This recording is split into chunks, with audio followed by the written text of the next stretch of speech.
Sėkla nėra paveldėtoja su luobele.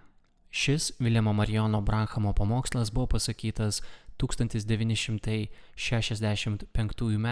vasario 18 d. Jeffersonvilio mieste, Indianos valstija, JAV.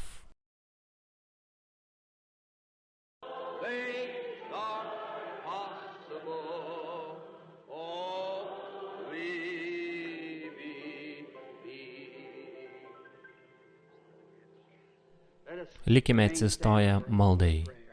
Palenkime galvas. Brangus Dieve, mes laikome didžiulę privilegiją šį vakar būti čia, šią progą, kad galėtume paskelbti gyvą Kristų mirštančiam pasauliui ir mirštančiai kartai. Mes prašome Tavęs, Viešpatie, kad Tu pateptų mūsų žodžius ir mūsų pastangas, kad jie negrįžtų pas Tave bevaisiai, bet kad įvykdytų tai, kam jie yra skirti. Padėk kiekvienam vyrui, moteriai, berniukui ar mergaitei, kurie yra čia šį vakarą ir turi poreikių. Ir Tėve, mes žinome, kad mes visi turime poreikių. Ir kai mes išsiskirstysime šį vakarą, tegul mūsų širdise bus taip kaip tų, kurie ėjo iš Emauso, po to, kai tapo Kristaus prisikėlimo liudininkai, sakydami, argi mūsų širdis nedegė, kai Jis mums kalbėjo pakeliui? Suteik tai, Viešpatie. Išgydyk sergančiuosius ir kenčiančiuosius. Tegul po šios nakties tarnavimo tarp mūsų neliks ne vieno nusilpusiojo. Ir svarbiausia, tegul neliks ne vieno netikinčiojo, Viešpatie. Tegul jie visi patikės amžinuoju gyvenimu, nes tai yra mūsų susirinkimo čia tikslas. Šių palaiminimų prašome Dievo karalystės garbę Jėzaus Kristaus, Dievo Sūnaus vardu. Amen. Galite sėstis.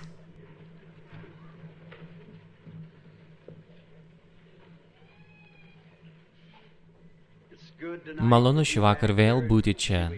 Matau, kad keletas žmonių stovi ir manau, kad dabar telefono ryšiu esame susijungę su daugeliu skirtingų miestų visoje šalyje.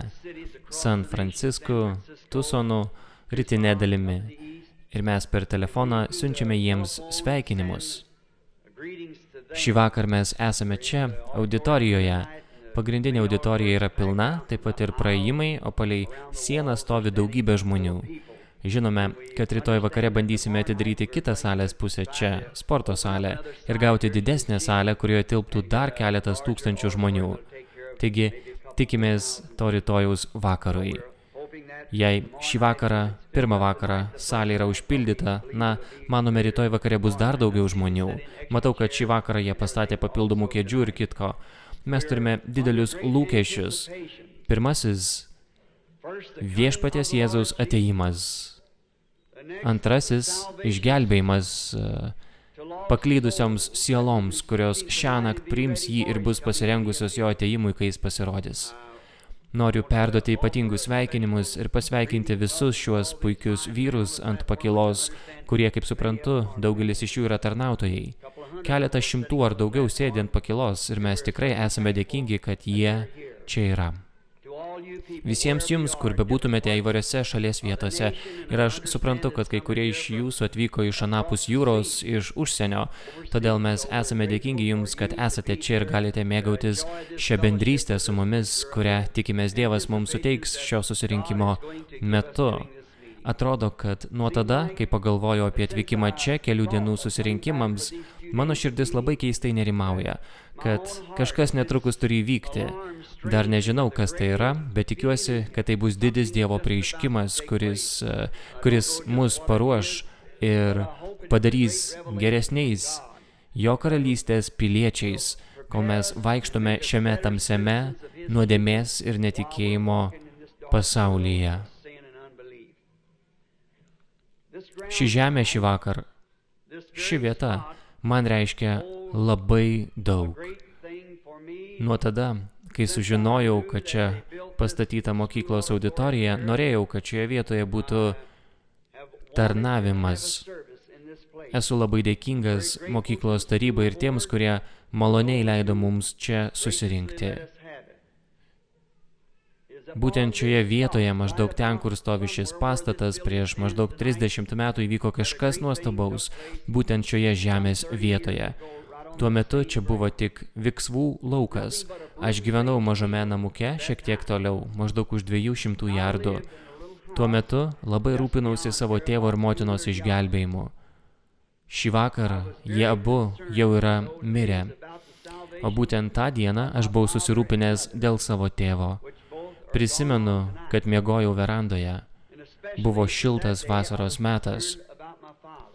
Tai, manau, yra aprašyta mažoje knygelėje pavadinimu Jėzus Kristus, tas pats vakar, šiandien ir per amžius.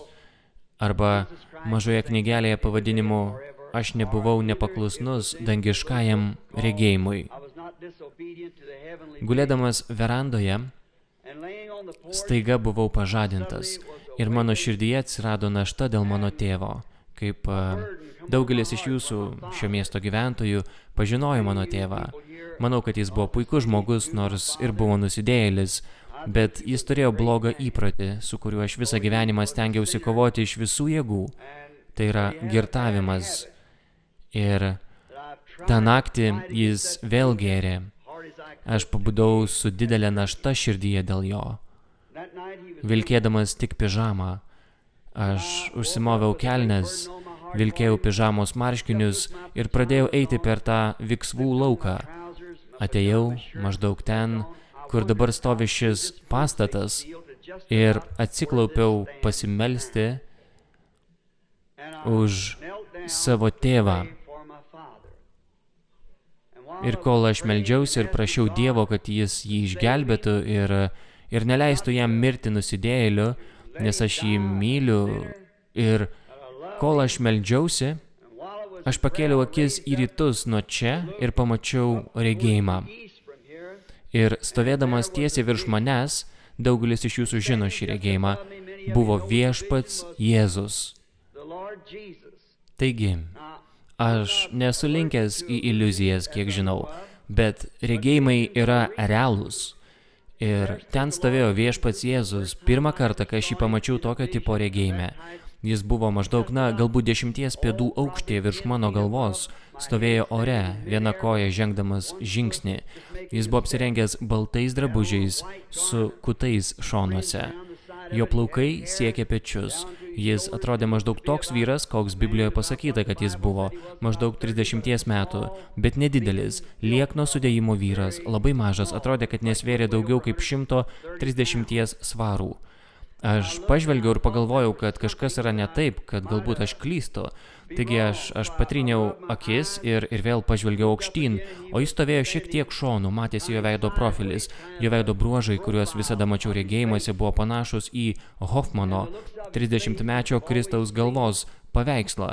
Būtent todėl turiu jį savo namuose, naudoju savo literatūroje, visur, kur tik galiu, nes jis atrodė būtent taip, panašiausiai, tik jis atrodė mažesnis.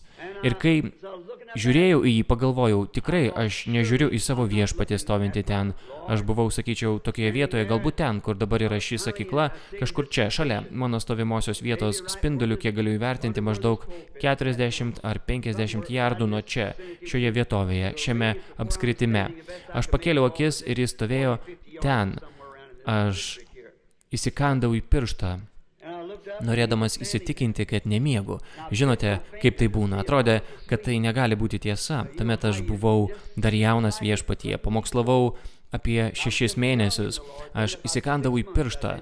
Paėmiau viksvų ir nulaužiau. Daugelis iš jūsų, kurie gyvenate kaime, žinote, kad viksvos yra panašios į dantų krapštukus. Aš pradėjau ją kramtyti ir aš pasakiau, to negali būti. Aš sapnuoju, ten yra mano namai, ten yra tėvas, motina ir vaikai, ten yra senas plytinis namas su tvenkiniu, kuris anksčiau čia buvo, kur aš medžiodavau antis maždaug už 200 jardų nuo čia, bet aš stoviu lauke, tai turi būti tiesa. Aš spyriau į žemę, šiek tiek trypiau pėdomis, papurčiau galvą ir suspaudžiau rankas, vėl pakėliau akis, pažvelgiau į šalį, vėl pažvelgiau ir štai jis ten stovėjo. O vėjas ėmė pūsti ir aš pamačiau, kaip viksvos linguoja. Ir kai vėjas ėmė pūsti, jo drabužiai plaikstėsi kartu, kaip ant virvės padžiauti drabužiai. Jie ėmė plaikstytis. Jis ten stovėjo, aš žiūrėjau į jį ir aš pagalvojau, jeigu tik galėčiau pamatyti jo veidą. Jis žiūrėjo į rytus, tiesiai į šią pusę, jis žiūrėjo įtemptai.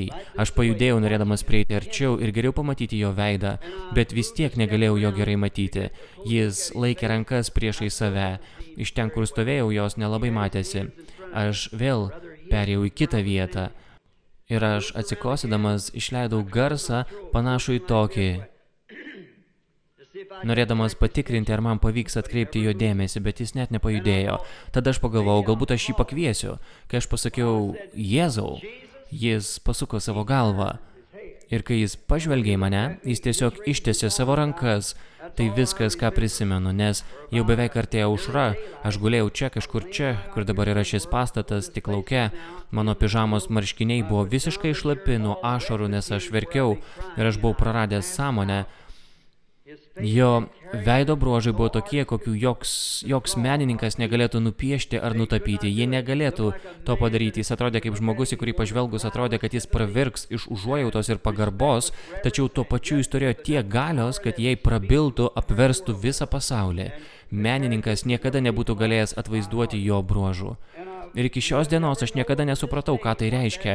Bet štai, aš esu čia šį vakar po 30 metų, stoviu auditorijoje, kuri dabar yra pašvesta visagalio Dievo tarnavimui.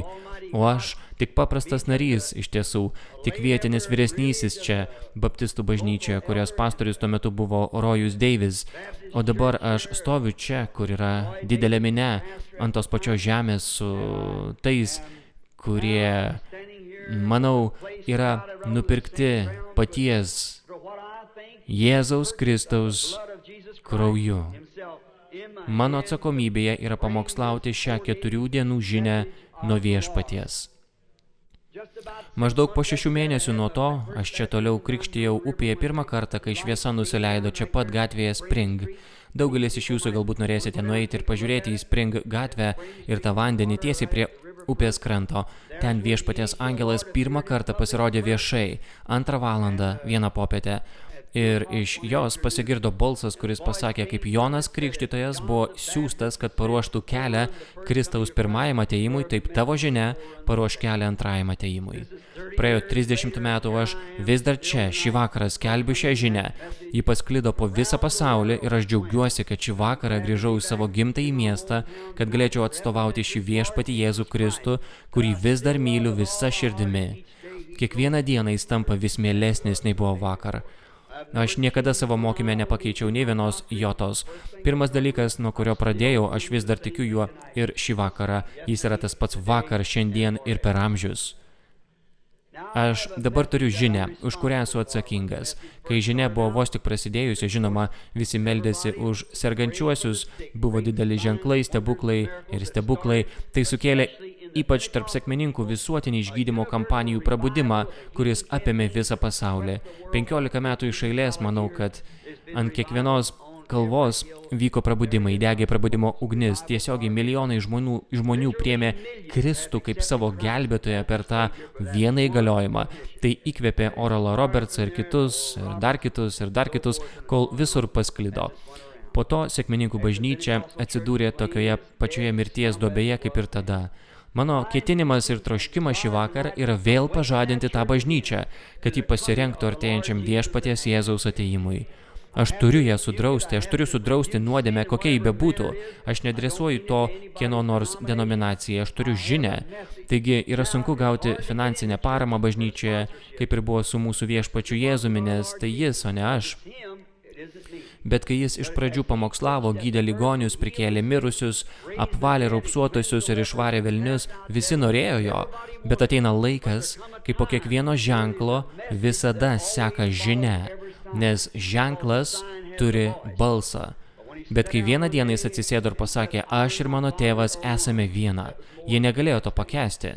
Taip pat ir tada, kai jis pasakė, jei nevalgysite žmogaus sūnaus kūno ir negersite jo kraujo, neturėsite savyje gyvybės. Kaip?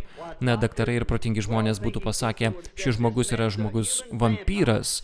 kuris bando priversti jūs valgyti jo kūną ir gerti jo kraują. Jis niekada to nepaaiškino, jis tiesiog tai pasakė. Ir šį vakar jūs galbūt išgirsite dalykų, kurie bus pasakyti per susirinkimą. Mes galbūt negalėsime jų paaiškinti, bet prisiminkite, Jėzus Kristus yra tas pats vakar, šiandien ir per amžius. Mes tuo tikime. Mes dabar neturime laiko ilgai kalbėti, nes turime nustatytą laiką, kada turėjome pradėti ir kada turėsime išsiskirstyti. Norime gerbti mokyklos valdybą, kuri mums nustatė šį laiką ir mes padarysime viską, kas įmanoma, kad pagerbtume juos. Atminkite, kad bet kuriuo metu, kai nusidėjėlis nori ateiti pas Kristų, jums tai reikia tiesiog prieiti, nesvarbu, ar aš pamokslauju, giedu, ar darau ką nors kitą ir atiduokite savo gyvenimą Kristui, stovėdami savo vietoje. Mes esame čia tam, kad jums padėtume. Aš noriu pasikalbėti su broliu Veilu, broliu Robert Bordersu ir čia esančiais broliais. Jei aš galvoju, ar jie negalėtų bažnyčioje popietės metu, arba ryte, arba kažkada surengti apmokymo tarnavimą tiems, kurie nori šventosios dvasios krikšto. Ar tai būtų gerai, broliai? Brolis Nevilis ir jūs visi galėtumėte ten ateiti ir brolis Kapsas. Jei kas nors nori būti pamokytas apie šventosios dvasios krikštą, galite ateiti į bažnyčią. Kada būtų geriau? Ryte ar popietės metu? Ryte apie 10 valandą, apie 10 ryto valandą. Jei turite klausimų apie mokymą, jei turite klausimų apie žinią, jei jūs norite būti, jei jums niekada nebuvo patarnauta asmeniškai, jei norite, kad už jūs būtų pasimelsta, arba jei norite sužinoti, ką nors panašaus, jūs galite ateiti ten 10 valandą ryto ir susitikti su šiais žmonėmis. Ten bus vienas ar daugiau iš jų, kurie apmokys, melsis už sergančiuosius, atsakys į klausimus, tiesiog kaip personalo darbuotojai. Na, jūs tiesiog nueikite pas juos ir jie bus laimingi padėti jums visais įmanomais būdais. Taigi prieš priartėdami prie žodžio, norime dar kartą priartėti prie žodžio autoriaus. Jūs galite per daug valgyti, galite per daug gerti, galite per daug juoktis, galite per daug vaikščioti, bet niekada negalite per daug melstis. Norėčiau, kad vyrai visur melstųsi, pakeldami šventas rankas be abejonės ar rūstybės. Pasimelskime. Brangus Jėzau, gyvenimo žodžio autoriau, ir tu esi tas žodis. Mes dabar iškilmingai priartėjame prie tavęs po to regėjimo išaiškinimo, kad tu, Dieve, esi mano liudininkas, jog tai yra tiesa. Viešpatie Jėzau, aš meldžiu, kad tu šį vakar pateptum žodžius, kad juos išgirstų kiekviena ausis, kuri girdės dieviškąjį garsą. Ir jei čia yra kas nors arba klausosi visoje šalyje, jei jie nėra pasiruošę ir pasirengę šią valandą priimti šios valandos iššūkį, žinia iš Dievo, atgailauti ir būti pasiruošusiems, nes Dievo karalystė artėja.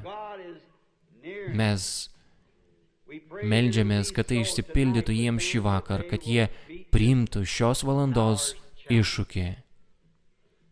O Dieve, aš meldžiu pagalbos, žinodamas atsakomybę ir tai, ką jį reiškia. Ir kad aš turėsiu atsakyti teismo dieną už viską, ką pasakysiu čia ir kitur. Padėk man būti nepermaldaujamai nuoširdžiam, Viešpatie, visame, ką darau ar sakau tavo žodyje, kad tai duotų vaisių. Nes kai buvo tavo įsakymas, tegul šis žodis nepasitraukia iš tavo burnos, bet mąstyk apie jį dieną ir naktį, kad laikytumėsi visko, kas parašyta įstatyme. Tada tavo keliai bus sėkmingi ir tu pasieksi pergalę. Argi aš tau neįsakiau? Būk stiprus ir labai drąsus, nes Viešpats, tavo Dievas, bus tavimi, kur tik eisi. Viešpatie Jėzau, padaryk taip šį vakar. Mes meldžiame Jėzaus vardu. Amen.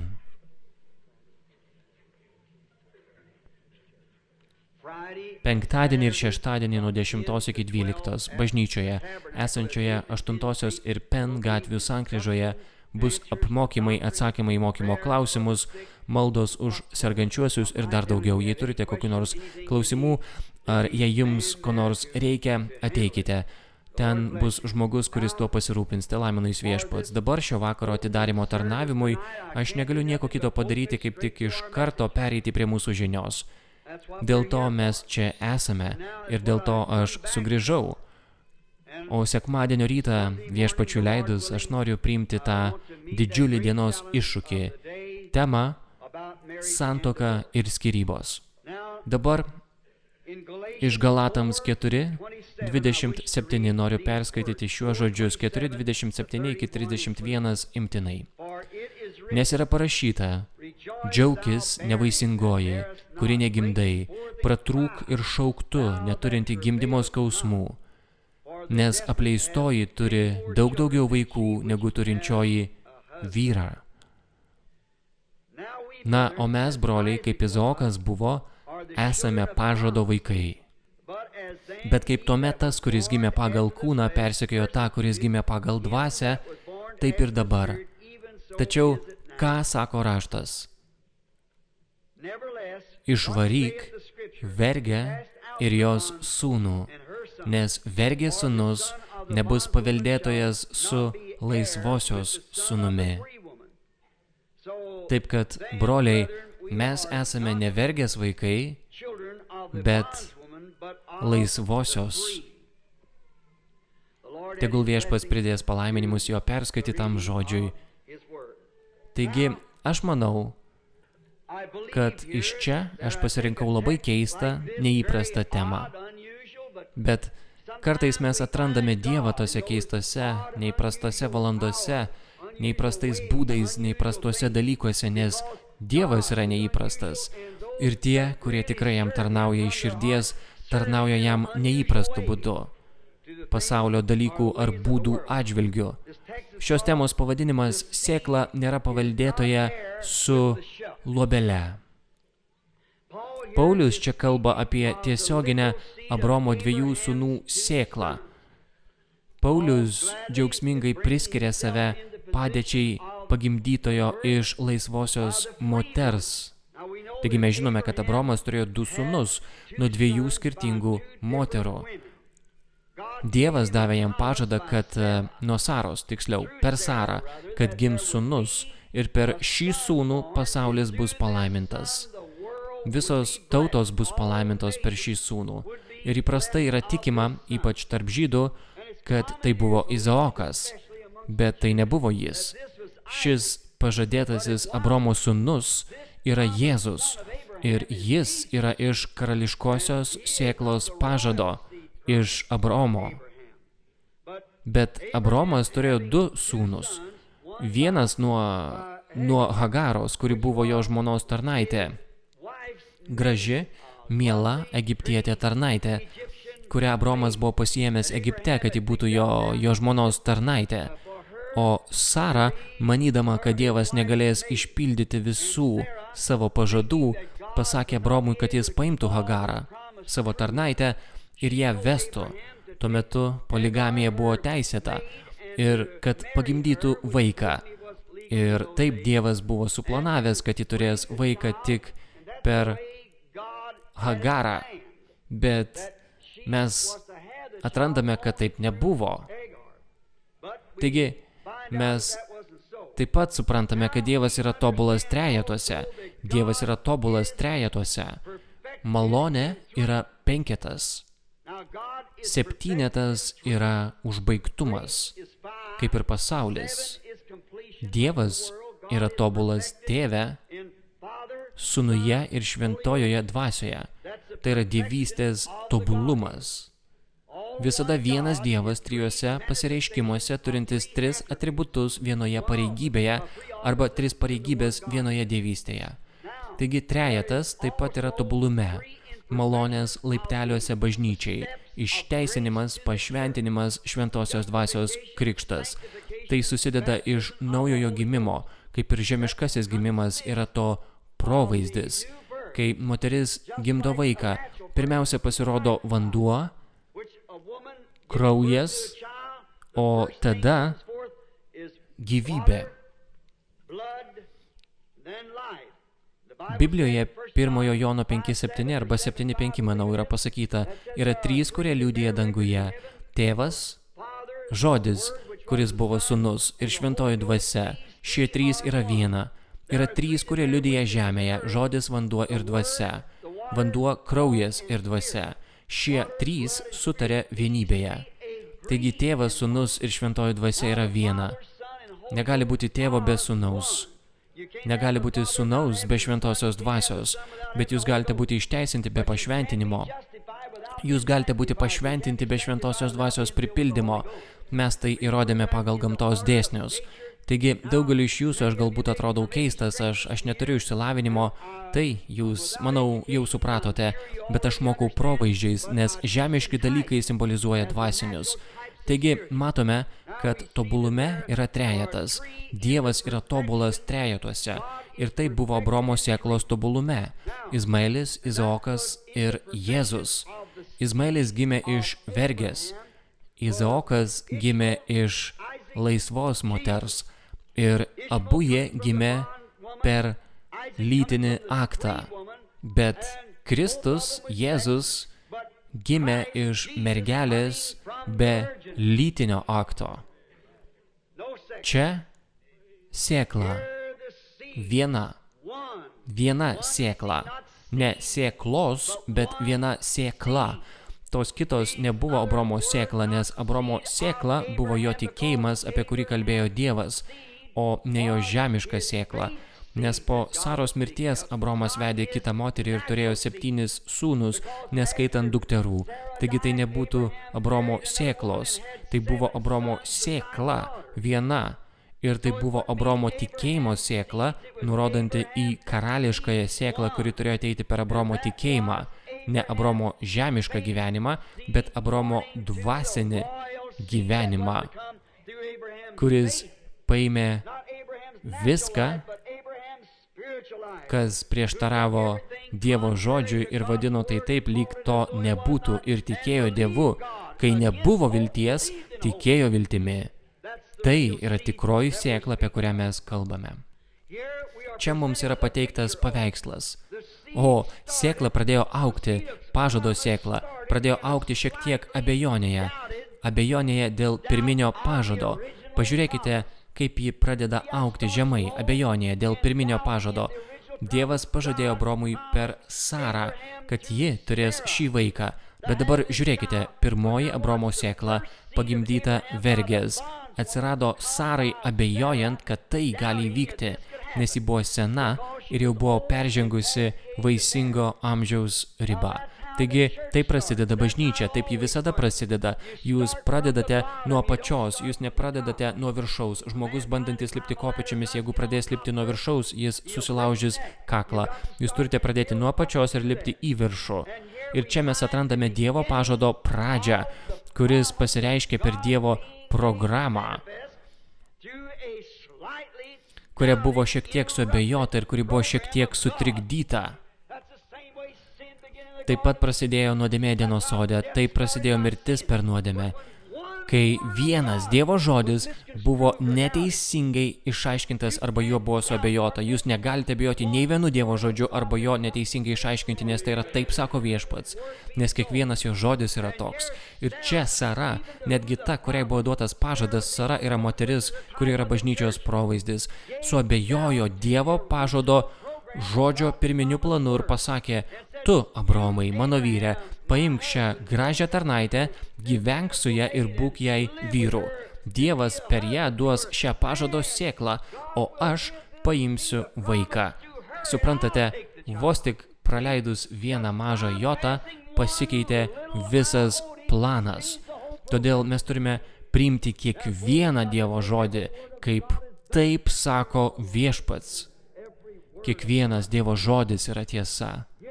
Čia sėkla prasideda kaip pažadas, kurio buvo šiek tiek suabejota. Izaokas, būdamas laisvos ir pažadėtos moters sėkla, gimė, kaip Paulius bandė paaiškinti čia Galatams, jis gimė kaip žemiška pažadėta sėkla. Ir jis toliau sako, kad vergės vaikai negali būti paveldėtojai kartu su laisvos moters vaikais, nes jie priklauso 2 skirtingoms kategorijoms. Ir tai tiesa, netikintysis negali būti paveldėtojas kartu su tikinčiuoju. Tai visiškai neįmanoma. Štai kur šiandien yra problema. Jūs negalite priversti denominacinio viščiuko tikėti kartu su ereliu. Jūs tiesiog negalite to padaryti. Štai kur slypi problema. Jūs turite tikėti kiekvienu Dievo žodžiu. Jūs nesate bendri paveldėtojai. Jūs taip pat neprisijungsite prie jų. Jūs negalite to padaryti. Jūs turite būti erelis arba viščiukas. Jis negalėjo būti paveldėtojas su Izmaeliu, vergė sėklą dėl abejonių. Sara abejojo Dievo žodžiu, kad Dievas gali jį išpildyti. Atkreipkite dėmesį į Abraomą. Jūs galite išvelgti, ką aš ruošiu sekmadienio rytui. Abraomas tuo neabejojo. Sara tuo abejojo. Ji buvo ta, kuri abejojo. Ne Adomas abejojo Ieva. Taigi, mes daugiau apie tai sužinosime sekmadienio rytą. Dvasinis negali būti, žemiškas negali būti paveldėtojas kartu su dvasiniu. Taip pat Izmaelio vaikai negali būti paveldėtojai kartu su Izaoko vaikais, kaip ir kūniškas negali būti paveldėtojas kartu su dvasiniu. Žemiškoji bažnyčia, dvasinė bažnyčia. Yra žemiškoji bažnyčia, kurią simbolizuoja šios moteris, ir yra dvasinė bažnyčia. Taigi žemiškoji bažnyčia ir dvasinė bažnyčia negali būti paveldėtojas kartu. Tai du skirtingi atskiri laikai, dvi skirtingos atskirtos tautos, pagal dvi skirtingas atskiras sandoras. Štai kodėl paėmimas yra kitoks ir bus skirtas tik karališkai Abraomo sėklai. Jis negali ateiti per žemišką kūnišką bažnyčios sėklą. Tai turės būti karališkoji Dievo žodžio sėkla per Abraomą, karališkąją sėklą. Štai kodėl paėmimas turės įvykti pirmiau. Nes nepamirškite, mes gyvieji ir pasilikusieji nepralenksime užmigusiųjų, nes pasigirs Dievo trimitas ir pirmiausia prisikels mirusieji Kristuje. Mes, gyvieji ir pasilikusieji, kartu su jais būsime paimti į dangų ir susitiksime su viešpačiu ore. Atkreipkite dėmesį, ir taip pat parašyta, o kiti mirusieji neprisikėlė, kol praėjo 1000 metų. Todėl ten jie nebus paveldėtojai kartu. Jie nebus kartu paimime. Yra visiškai žemiška bažnyčia ir dvasinė bažnyčia. Kūniška bažnyčia ir dvasinė bažnyčia. Tuomet matote, čia nėra karališkai dvasiniai iš anksto paskirtai Abraomo sėklai, nėra jokio teismo, nes jie yra iš anksto paskirti amžinajam gyvenimui. Jie priėmė Dievo parūpintą auką, o ta auka buvo Kristus, žodis. Todėl dabar nėra pasmerkimo. Švento Jono 5:24, jei norite rašto vietos. Todėl dabar nėra pasmerkimo tiems, kurie yra Kristuje Jėzuje. Romiečiams 8:1, nevaikščiokite pagal kūną, bet pagal dvasią. Romiečiams 5:24, kas klausosi mano žodžio, čia pavartota žodis reiškia supranta, bet kuris girtuoklis, bet kas kitas gali tai išgirsti ir nueiti, bet kas klausosi mano žodžio, supranta mano žodį ir tiki tą, kuris mane siuntė, tas turi amžinąjį gyvenimą ir nepateks į teismą, bet yra perėjęs iš mirties į gyvenimą. Taip, Pone, tas, kuriam ši didi Dievo paslaptis yra apreikšta, kuris supranta, kaip Dievas Kristuje sutaikė save su pasaulio, kaip jis ir tėvas buvo viena, kaip pasireiškė didžiosios paslaptis, kai Dievas paėmė ir pagimdė save, pasireiškė žmonių amžiuje, žmonių rasėje ir žmonių apsuptyje, kad jo žodis pasireikštų tą dieną saulės patekėjime rytuose ir padaro tą patį, kai saulė leidžiasi vakaruose, tam, kad jis pats pasireikštų nuotakos bažnyčioje, pasireiškia žodis, suprantate, taip ir bus. Kas supranta, tai yra žino. Kas jam buvo preikšta apie tą, kuris mane siuntė, tas turi amžinai gyvenimą ir nepateks į teismą, bet yra perėjęs iš mirties į gyvenimą. Žemiška sėkla buvo tik dvasinės sėklos nešėja, kaip stiebas, spurgas ir luobelė. Mes tai jau aptarėme kitame pamoksle, bet norėčiau šiek tiek jį priminti arba grįžti prie jo dar kartą minutėliai. Taigi, čia yra 3 sėklos etapai, kurie mums parodo tikrai paveikslą. 3 žemiškos sėklos etapus žemėje. Kai sėkla yra pasėta, išauga stebelis. Iš jo išdygsta mažos lapelių atžalos, tada spurgas, tada ant jos susirenka žiedadulkės, tada luobelė ir tada vėl sėkla. Atkreipkite dėmesį į šio tobulo palyginimo etapus ir kaip tai tiksliai atsispindi provaizdyje, nes Dievas yra visos gamtos autorius. Todėl gamta negali nuvilti, kaip ir Dievas negali nuvilti, nes jis buvo tas, kuris viską sukūrė taip, kad mes galėtume pažiūrėti į tai ir pamatyti. Atkreipkite dėmesį į Hagarą, stiebelį. Tai buvo sėklos išauginimo pradžia. Taigi, ji visiškai neatrodė kaip sėkla. Tai buvo stiebelis, nes ji buvo vergė, visiškai nesusijusi su pažadu. Ji neturėjo nieko bendro su žodžiu. Buvo tik sėklos nešėja. Atkreipkite dėmesį į Sarą, spurgą su žiedadulkėmis, iš kurios kilo žydų tauta. Iš Saros gimė Izaokas, per Izaoką gimė Jokūbas. Jokūbas pagimdė patriarchus, o per patriarchus gimė tauta. Marijos mergelės tikėjimas pagimdė tikrą dvasinę žodžio sėklą, kuri tapo kūnu. Suprantate? 3 moterys, per kurias buvo perduota ši sėkla. Viena iš jų svetimavo, gyveno poligamijoje, antroji buvo laisva moteris, o trečioji neturėjo jokių lytinių santykių, bet tikėjimu tikėjo Dievo žodžiu. Hagara, Sara. Tiek Saros, tiek Hagaros atveju ten buvo lytinis aktas, bet Marija buvo mergelė per pažadėto Dievo žodžio galę. Teisingai. Stiebelis, Hagara. 2 žmonos. Abejojo pažadu, bet pažiūrėkite, kas iš to gimė. Kai Hagara, Abraomo antroji žmona, kuri buvo tik sugulovė, pagimdė žmogų, bet koks žmogus tai buvo? Biblijoje pasakyta, kad jis buvo laukinis žmogus. Lankas buvo jo pragyvenimo instrumentas ir joks žmogus negalėjo jo nugalėti. Jis buvo nepaklusnus, neatsivertęs, net gimęs. Jo nebuvo galima sutramdyti. Jis buvo laukinis žmogus, nes jis buvo priešiškas Dievo žodžiui. Ir viską, kas yra priešiška. Bet kuris pamokslininkas, bet kuris lankantysis narys, bet kuri bažnyčia, kuri yra priešiška Dievo žodžiui, pagimdys laukinių, svetimautojų, pasaulietiškų holivudiečių būrį ir jie negalės pasilikti su grynu žodžiu, nes jie net nėra įtraukti į pažadą. Ne. Sara, tikroji pažado žmona, būdama spurgas, pagimdė švelnų žmogų, mainais pagimdė pažadėtą tautą, kuri tarnavo Dievui.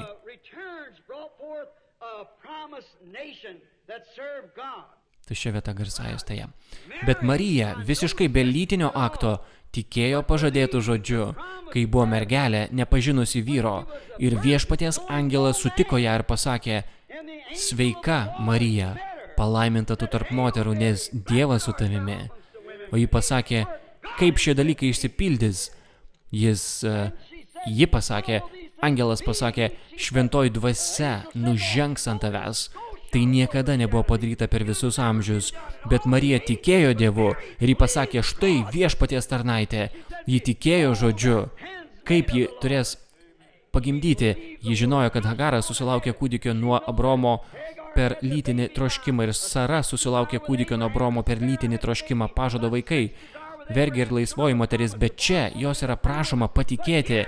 Tai yra tikėjimo indėlis, kuris buvo Abraome, kuris tikėjo neįmanomais dalykais. Kadangi Dievas pasakė, kad taip yra, tai ir yra tiesa. Ji tikėjo Dievu. Niekada neabejojo. Ji pasakė: Štai viešpaties tarnaitė, nesvarbu, kiek kritikos turėsiu iškęsti nuo pasaulio, tebūnie man pagal tavo žodį. Ir iš ten išaugo tikroji sėkla. Sara negalėjo to padaryti, nes ten buvo lytinis aktas, tai tiesa. Ir Sara taip pat negalėjo, nes ten buvo lytinis aktas. Bažnyčia esanti sektantiškumo įtakoje taip pat negali. Yra reikalingas nekaltas tikėjimas Dievo žodžiu, kad būtų galima išreikšti pažadą ir pagimdyti vaikus. Sektantiškumas niekada nesukurs atgimusios bažnyčios. Jis negali to padaryti. Jis sukurs kažką, kas bus pakaitalas. Jis sukurs kažką, kas pamėgdžios tai, kas bandys būti panašus į tai. Bus bet tikra, atgimusi Dievo bažnyčia tiki Dievo žodžiu, bet kokiamis aplinkybėmis, nesvarbu, kas tai būtų, nes ji yra tyra.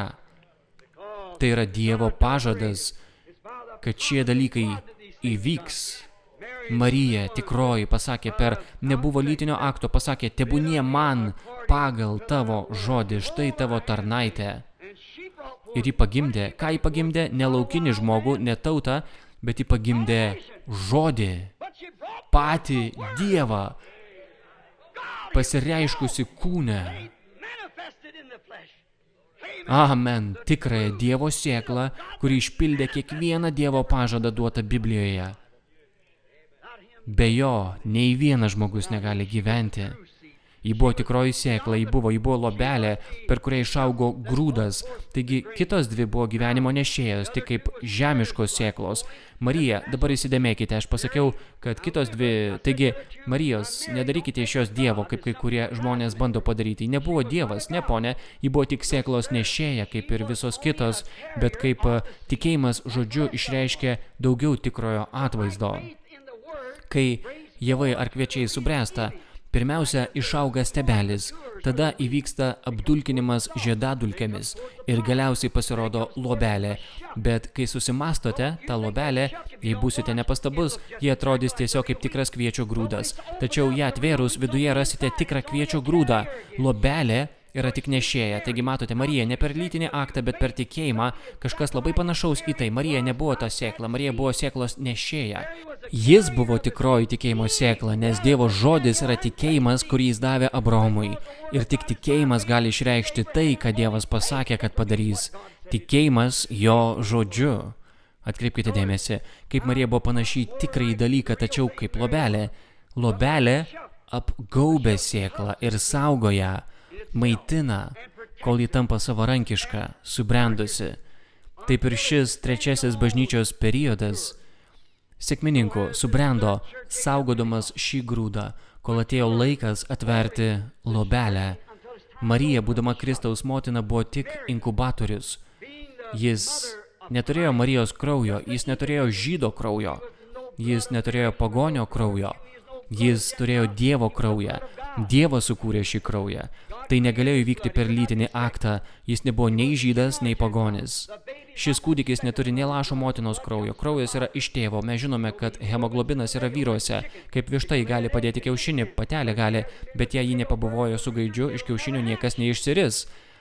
Jis yra neapvaisintas, nors atrodo lygiai taip pat kaip ir tikras apvaisintas kiaušinis. Visa jo išvaizda atrodo tokia pati, bet jame nėra gyvybės.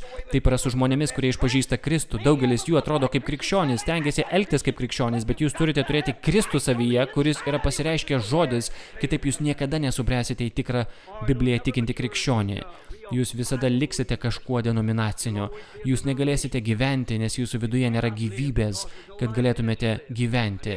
Kiaušinis negali išsiristi, jis supūna lizde, jei ji nepabuvojo su patinu.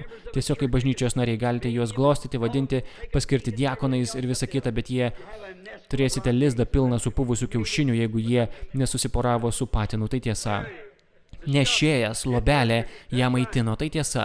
Tada ji, tai yra pati sėkla, turi palikti lobelę, arba lobelė turi paleisti sėklą, kad sėkla patektų į sūnaus akivaizdą, kad galėtų subręsti.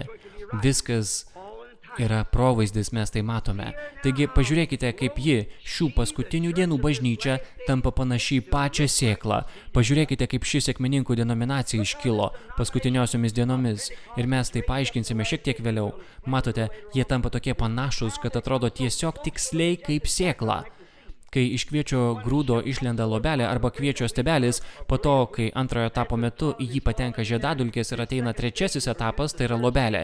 Ir kaip tai, jei nesate labai atidus stebėtojas, niekada nesugebėsite pasakyti, kad ten yra tikras kviečio grūdas. Kai tas pirmasis mažas grūdas susiformuoja, jis atrodo kaip grūdas, bet jei prisėsi ir jį atidarysi, tu atrasi, kad ten visai nėra grūdo, tai tik lobelė, grūdų nešėja. Taigi grūdai išauga iš jos, bet prisiminkite, po tos lobelės nieko daugiau nėra. Atminkite, po Marijos niekur nebuvo pažadėta daugiau sėklos, kuri turės ateiti per moterį. Ir po sekminių nebuvo pažadėta daugiau denominacijų. Po to seka paėmimas ir nuotaka, sėkla, vėl išreikštas žodis. Atkreipkite dėmesį, kaip tai panašiai atrodo. Matas pasakė, Švento Mato 24 pasakyta, kad dvi dvasios paskutiniosiomis dienomis bažnyčios žmonių, bažnyčios dvasia ir nuotokos žmonių nuotokos dvasia bus taip arti viena kitos, kad jei būtų įmanoma apgautų pačius išrinktuosius. Štai kaip arti. Pažiūrėkite, kaip tai išaugo iš stebelio. Dabar atkreipkite dėmesį, mes čia parodysime vieną provaizdį. Liuteris bažnyčios periode, kai augo nuotokos sėkla, jis buvo toks pats dvasioje. Tik vienas mažos sėklos grūdelis, kurio rėmėsi Liuteris, tai buvo išteisinimas tikėjimu. Jis buvo tiesioginis Hagaros provaizdis, stebelis. Atkreipkite dėmesį, kad Veslis buvo Saros provaizdis, Filadelfijos meilės periodo, kuris išaugino spurgą. Veslio periode buvo daugiau misionierių nei bet kuriame kitame periode. Didysis misionierių periodas Džono Veslio laikais, bet sekmininkai simbolizavo Mariją. Marija paskutinis jos etapas, taigi ji nebuvo sėkla, tačiau sėklos gyvybė buvo joje, bet ji dar nebuvo subrendusi. Aš jaučiuosi labai religingai, ji dar nebuvo subrendusi, ji buvo ten, bet nebuvo subrendusi. Taip yra ir su mūsų sekmininkišku periodu, kuriame mes gyvename. Turi atsirasti Dievo žodis, kuris yra iš vidaus, nedenominacinis, už tos denominacijos ribų. Liuteris atėjo pas Lobelę su savo pirmuoju žodžiu, teisusis gyvens tikėjimo. Veslis turėjo antrąjį žodį, pašventinimas. Antrasis nebejotinas malonės darbas. Sekmininkai turėjo trečiąjį žodį, dovanų atstatymas, bet visa sėkla turi pasirodyti. Matote, kaip jie sukūrė denominacijas iš vieno žodžio, antro žodžio ir iš trečio žodžio. Bet turi būti kažkas, ko negalima paversti denominacija, tai yra visuma gyvenimo, kuris yra ten, turi vėl išreikšti save nuotokoje. Po to negali būti jokių kitų bažnyčios periodų. Mes esame pabaigoje, broliai ir seserys. Mes esame čia. Mes atvykome, ačiū Dievui. Amen. Taigi, mes matome, kad šie dalykai yra nebejotinai tikri. Taigi, mes pastebime, kad jei ji yra spurgas arba Veslis yra spurgas, tuomet sekmininkai yra Lobelė, kuri yra kitas grūdo augimo etapas. Bet broliai, sesė, stebelis nėra grūdas, spurgas nėra grūdas, Lobelė nėra grūdas, nors kiekvieną kartą, kai jis subręsta, jis vis labiau panašėja į grūdą. Stebelis neatrodo kaip grūdas. Kas išauga po to?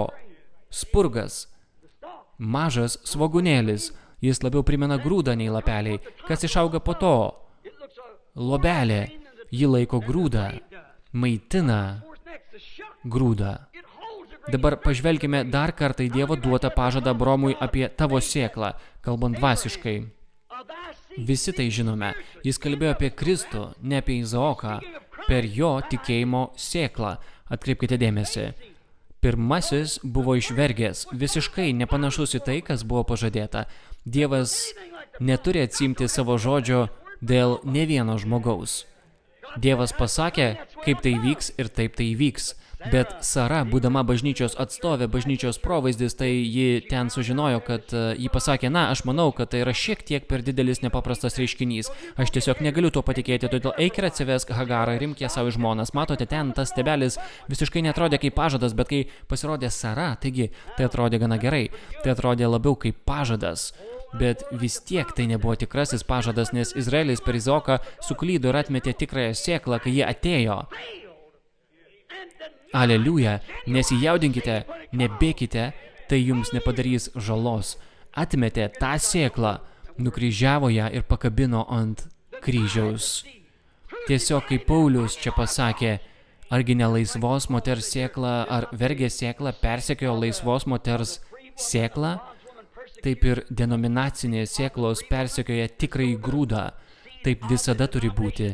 Jie nebus paveldėtojai kartu. Jie nėra susiję tarpusavyje.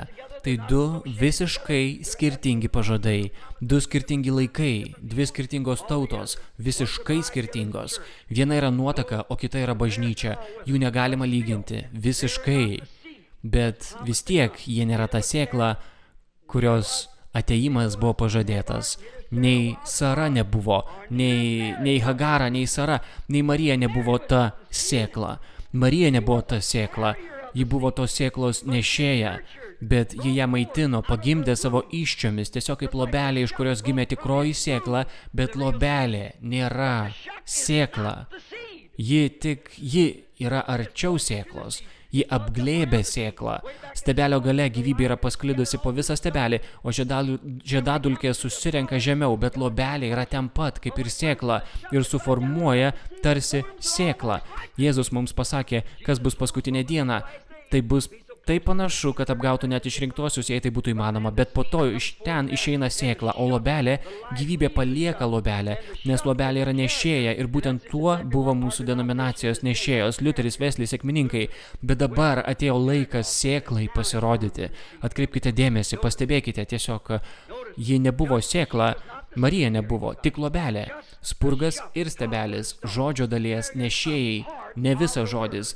Liuteris turėjo išteisinimą, Veslis turėjo pašventinimą, sekmininkai turėjo dovanų atstatymą, bet kai atėjo žodis, taigi jie galėjo parodyti, kad išteisinimas išgelbė žmogų. Ar jūs tuo tikite? Žinoma, tai buvo žodžio nešėjas, lygiai taip pat, kaip aš tikiu, kad stebelis yra kviečio dalis. Žinoma yra, bet tai yra nešėjas, tai nėra gyvybė.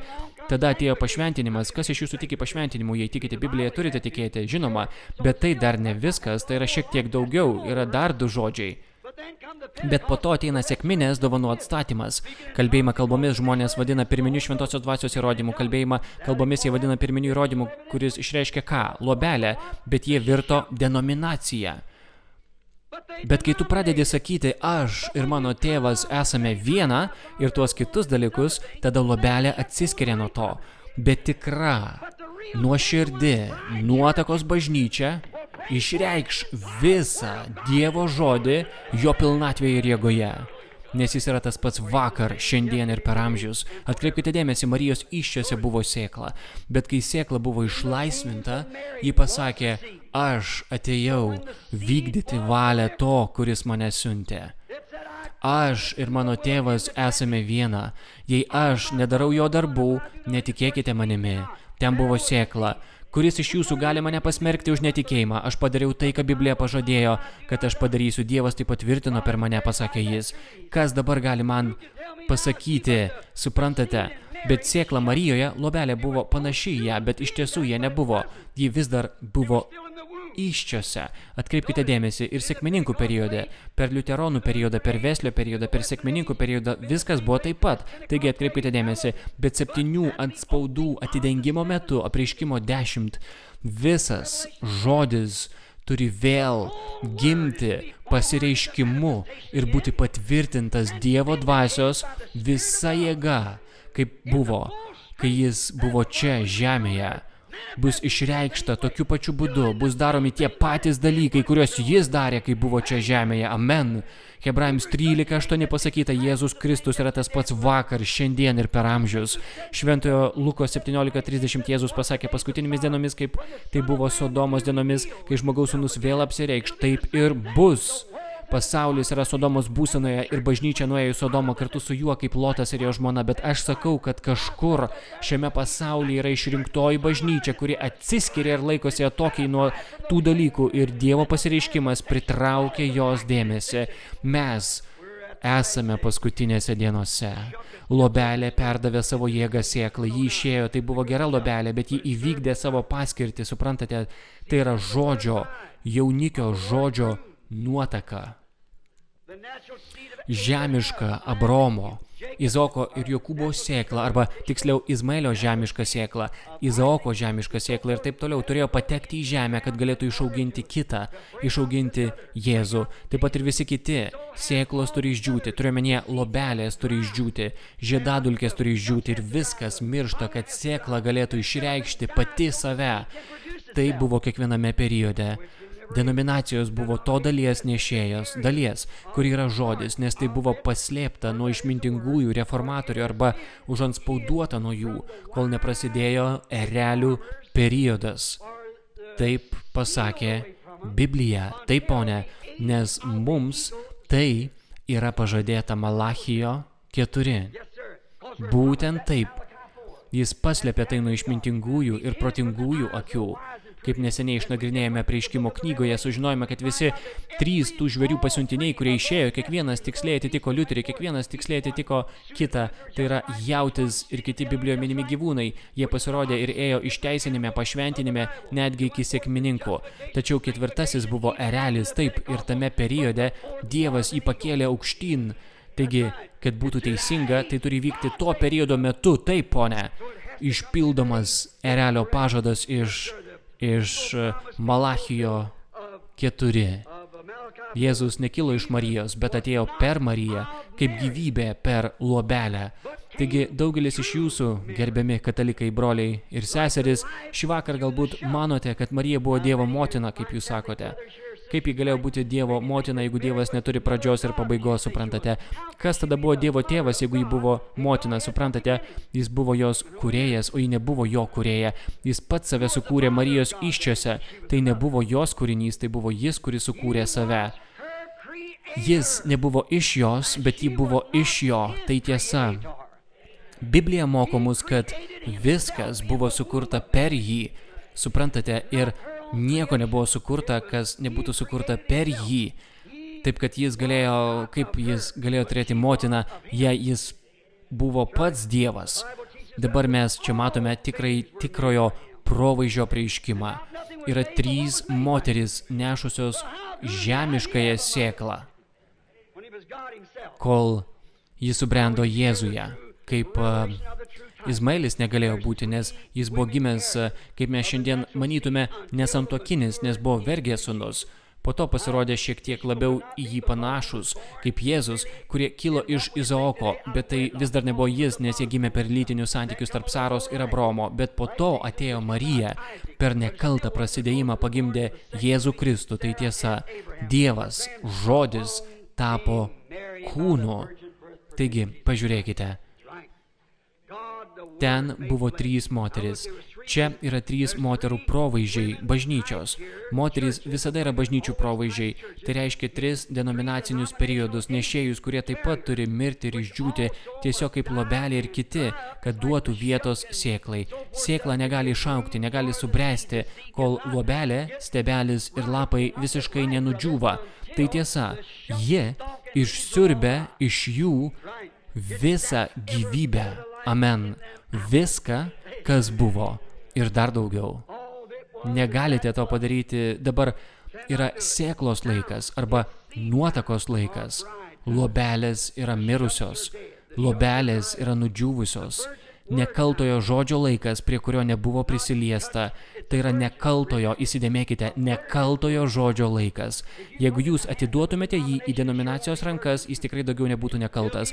Jis būtų žmogaus rankų paliestas, jums nespėjus prie jo prieiti. Bet Dievo bažnyčios denominacija negali paliesti. Aleliuja. Tai yra nekaltuoju būdu gimęs Dievo žodis, išreikštas Jėzus Kristus, tas pats vakar, šiandien ir per amžius. Aleliuja. Kaip nuostabu. Aš myliu jį, aš tikiu juo, aš žinau, kad tai yra tiesa. Jis nebus paliestas. Nekaltame nuotakos gimime nedalyvaus jokios denominacinių vyrų rankos, ne pone. Ji yra, Dievas įsakė jai išeiti iš tokių dalykų. Nelieskite jų nešvarių dalykų, kad netaptumėte maitvanagiais. Tai man primena kažkurią dieną, kai buvau besugrįžtas iš Phoenixo į Tucsoną iš susirinkimo, Dievo dvasia atkreipė mano dėmesį į šitą. Mes su žmona važiavome, kalbėjomės, o vaikai miegojo automobilio gale, buvo jau vėlu. Atkreipė mano dėmesį į vanagą ir aš šiek tiek stebėjau tą vanagą ir jį tyrinėjau. Jis yra tikslus šiandieninės bažnyčios provaizdis. Taigi, kaip mes visi žinome, vanagas prarado savo pirminio sukūrimo tapatybę. Tai grina tiesa, kadaise jis buvo panašus į erelį, savo vyresnį brolį, toks buvo vanagas, bet dabar jis nebeskraido danguje, kad sumedžiotų savo dangiškos manos, nes jis suglebo. Jis nebeskraido danguje, jis šokinėja ant žemės kaip grifas, tupia ant telefono linijų stulpo, šokinėja, ieškodamas negyvų triušių. Vanagas nebuvo sukurtas tam, ne. Jis buvo sukurtas būti panašus į erelį. Taigi, tai tiesiog kaip bažnyčia. Ji buvo sukurta panaši į erelį. Ji turėtų užimti vietą danguje, bet vietoj to ji suglebo. Ji daugiau nebeskrenda į nežinomas vietas. į dangaus mėlynę. Ne, ponė, ji priklauso nuo savo šiuolaikinių būdų, adaptavimo, išsilavinimo ir teologijos. Kokioje nors žmogaus sukurtoje denominacijoje ieško daugybės negyvų triušių, pusiau supuvusių, kurios kažkas kitas ėdė, tai tiesa. Dabar šokinėja ant žemės, suprantate, tai tiesa, toks yra vanagas, suprantate, štai kaip galite atpažinti. Erelis nė trupučio nepasikeitė, jis lieka ereliu. Jis daugiau nekyla į dangų, vanagas nekyla, kad pasigautų ten šviežios manos, bet jis priklauso nuo to, ką randa jau negyva. Vanagas vargu ar, sakykime, jis turi nusileisti ant žemės, bet pažiūrėkite į seną vanagą šiandien. Eidami palei kelią pamatysite daugybę vanagų tupinčių ant telefono linijų laidų. Jie stebi ar galės surasti ką nors nužudyto, ką nors supuvusio. Jis tapo toks, kad sparnuose nėra jėgos skristi. Jis, pirmas dalykas, kurį pamatysite, jis nusileis ant žemės, visiškai ant žemės, nes jis suglebo. Jis nebenaudoja savo jėgos, kurią jam davė Dievas. Jo išskirtinis bruožas buvo skristi į dangų ir stebėti žemę iš viršaus, bet dabar jis nusileido žemyn ir net negali pakelti akių.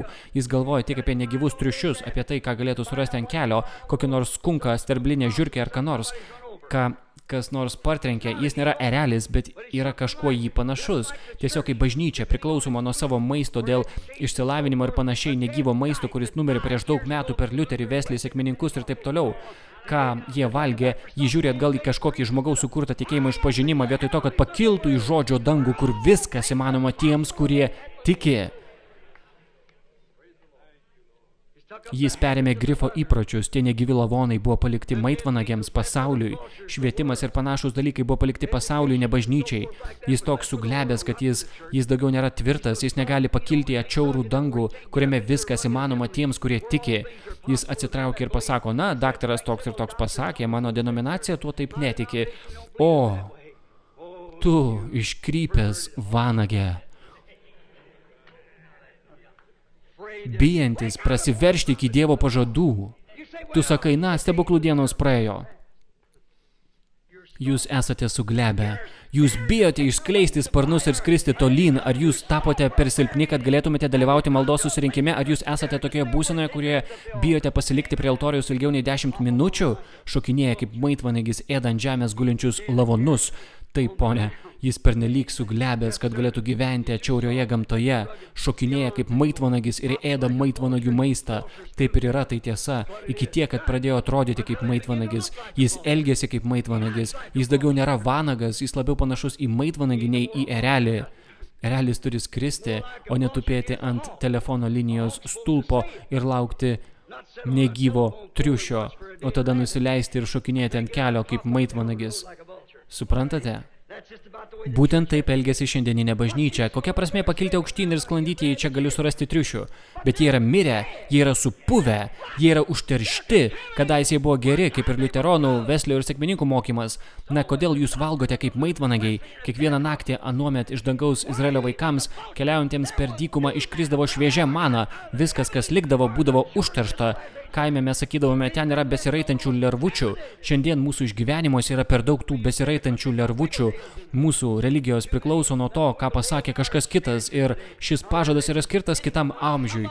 Neseniai pas mane atėjo vyras baptistų pamokslininkas į mano namus ir pasakė, žinote, aš tiesiog noriu jūs pataisyti dėl vieno dalyko. Aš pasakiau, kokio? Jis pasakė, jūs bandote mokyti apaštališkojo mokymo šiame amžiuje. Pasakė, apaštališkasis amžius baigėsi. Aš paklausiau, kada? Suprantate, aš pasakysiu jums, kada jis prasidėjo, o jūs pasakykite man, kada jis baigėsi. Aš pasakiau, ar jūs tikite žodžiu? Jis atsakė, tikiu. Aš pasakiau, gerai. Taigi, ar tikite, kad apaštalų amžius prasidėjo sekminių dieną? Jis pasakė, tikiu. Aš pasakiau, tada kalbėtojas apaštalas Petras pasakė šios žodžius. Ir prisiminkite, Jėzus pasakė, kas atims iš šito vieną žodį arba pridės vieną žodį, to dalis bus pašalinta iš gyvenimo knygos. Tai gali būti pamokslininkas arba kas nors, kurio vardas yra įrašytas į tą knygą. Aš pasakiau, Petras pasakė, atgailaukite visi ir būkite pakrikštyti Jėzaus Kristaus vardu, kad būtų atleistos jūsų nuodėmės ir jūs gausite šventosios dvasios dovaną, nes pažadas yra jums, jūsų vaikams ir tiems, kurie toli, tiek, kiek mūsų viešpats Dievas pašauks. Kada tai pasibaigė? Tai visada buvo. Jie yra būrys vanagų, kurie pasirodė esą grifai ir šokinėja aplink kitą negyvą skerdieną, kitą periodą paskerstą jiems teisingai. Tai jau nebe šviežia mana iš dangaus. Jie jos nenori, jie negali surengti maldos susirinkimo, jie nėra ereliai iš pat pradžių, jie yra suglebę, netvirti, te gali šokinėti aplink. Taip pat ir mūsų šiuolaikinė denominacija priklausanti nuo išsilavinimo, nuo žmogaus sukurtos teologijos, kad paaiškinimais paneigtų visus šiuos dalykus ir žmonės tai priima. Jie nepriima žodžio, kuris pasakė Jėzus Kristus yra tas pats vakar, šiandien ir per amžius. Jie nepriima Malachijo 4 ir jie nepriima visų kitų pažadų susijusių su šia diena ir kalba, kaip pasakyta bažnyčios periode, kaip pranašas pasakė, vakaro metu bus šviesa. Jie nepriima to. Jie nori šokinėti aplink tai, ką kažkuri sekmininkų organizacija nužudė prieš 100 metų, valgydami pusiau supuvusią maną. Tai tiesa, tai nėra gerai. Atkreipkite dėmesį, bažnyčia yra tokia kūniška, maitinasi pasaulietiškomis dvėselėnomis, mirusiais pasaulio dalykais, tiesiog kaip tai daro maitvanagis. Bažnyčios politika, jie neleidžia šventai dvasiai siųsti žmogaus į bažnyčią, jie turi turėti politiką ir žiūrėti, ar denominacija jį priims ar ne, tai tiesa, jie yra kaip pasaulis, jie rengiasi kaip pasaulis, jie atrodo kaip pasaulis, jie elgiasi kaip pasaulis, jie yra maitvanagiai pasaulis, jie yra tingūs, suglebę tie, kurie daro kompromisus, štai tokie jie yra.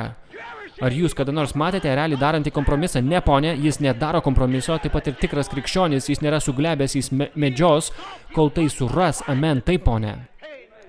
Jis suras savo mėsos, jis nori šviežios manos, jis nusileis ir ieškos, kol suras, jis kris vis aukščiau ir aukščiau. Jei viename slėnyje jos neras, jis pakils šiek tiek aukščiau. Kuo aukščiau pakilsi, tuo daugiau pamatysi, todėl atėjo laikas šiandienos ereliams pakilti aukščiau, įsigilinti į Dievo pažadus, nesimaitinti maitvanagių maistu, kuris buvo nužudytas prieš daugelį metų. Išeikite iš ten. Politika, balsavimas už ir prieš, sakymas to, ano ar dar ko nors, ir šventoji dvasia daugiau neturi teisių bažnyčioje, nebėra maldos susirinkimų, neliko agonijos su Dievu, kad būtų išpildytas jo žodis, nebėra tikėjimo, kad žodis yra tas pats vakar, šiandien ir per amžius, jie tiesiog maitvanagiai įkūrė denominaciją, įrašė savo vardus į knygą, tapo tingus ir suglebę ir sėdi ten atsilošę, pikdžiugiškai rydami kažkokią dvėseleną. O juk turėtų būti bent jau vanagai, kurie yra panašus į erelius, pranašą, kuris paskelbė tikrąjį žodį ir jį išreiškė. Kliaunasi pusiau supuvusią žmogaus sukurta teologija. Iš kur jis tai paėmė? Iš kokios nors žmogaus sukurtos sekmadieninės mokyklos programos lapo koks nors pedagogas nužudė vietoj to, kokioje nors seminarijoje pasakydamas jam stebuklų dienos praėjo. Nėra tokio dalyko kaip šventosios dvasios krikštas, visa tai yra nesąmonė. Ar norite man pasakyti, kad erelis tai suėstų? Jis negalėtų to padaryti, ne, ponė. Krikščionys taip pat nevalgys negyvos dvėselenos iš senų denominacinių mokymų ir kitų dalykų. Jie nori Dievo žodžio, šviežio, valandos pažado. Dievas pažadėjo triušių Liuterio dienomis, jis pažadėjo kitų dalykų kitų dienomis.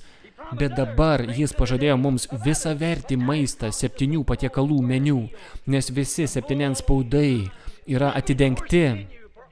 Ir viskas yra paruošta Dievo žodžiui tiems, kurie gali jį priimti.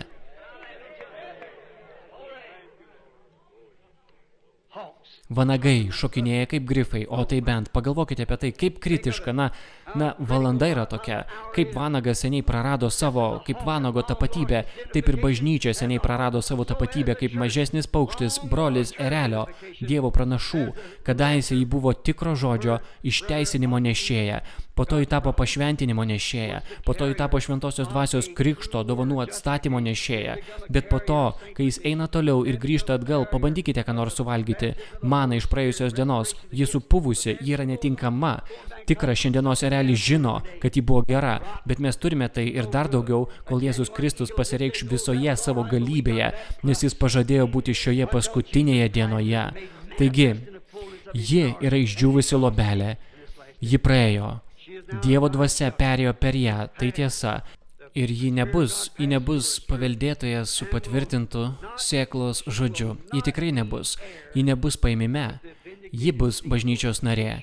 Galės prisikelti antrajame prisikėlime. Bus teisiama pagal tai, ką ji girdėjo. Jei esate čia šį vakar ir esate tik bažnyčios narys, koks turės būti jūsų teismas, kai mes visi turėsime stovėti ten ir paliudyti, kad jūs girdėjote tiesą, suprantate? Ji nebeskrenda į dangaus mėlynę, į nežinomybę, į antgamtiškumą, kur Dievo amžinojo žodžio jėgos ir aukštumos bei pažadai tampa įmanomi. Viskas tiems, kurie tiki.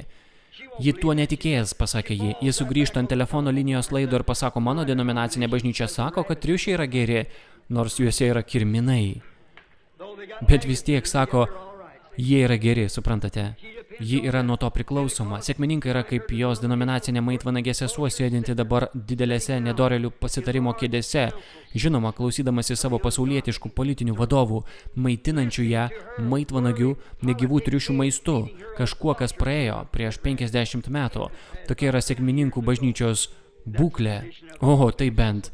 Tiesiog kaip Sara bandė įgyvendinti antgamtinį pažadą, pasitelkdama savo rankomis išrinktą Hagarą, taip ir bažnyčia bando sukelti prabudimą. Mūsų didieji evangelistai šiandien visose šalyse skelbia prabudimas mūsų laikais, prabudimas mūsų laikais. Visi metodistai, baptistai, sekmininkai, susirinkite visi kartu.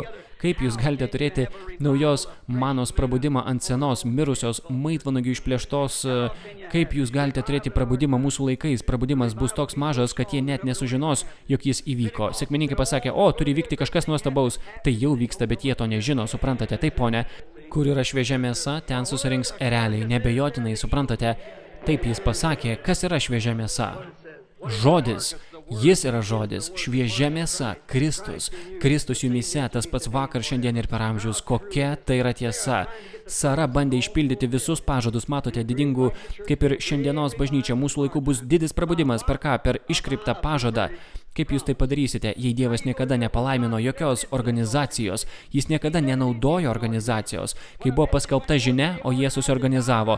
Jį ten pat ir numirė, aš metu iššūkį bet kuriam istorikui parodyti man, kurį kada nors vėl atgyjo. Jį numirė ten ir ten pat pasiliko.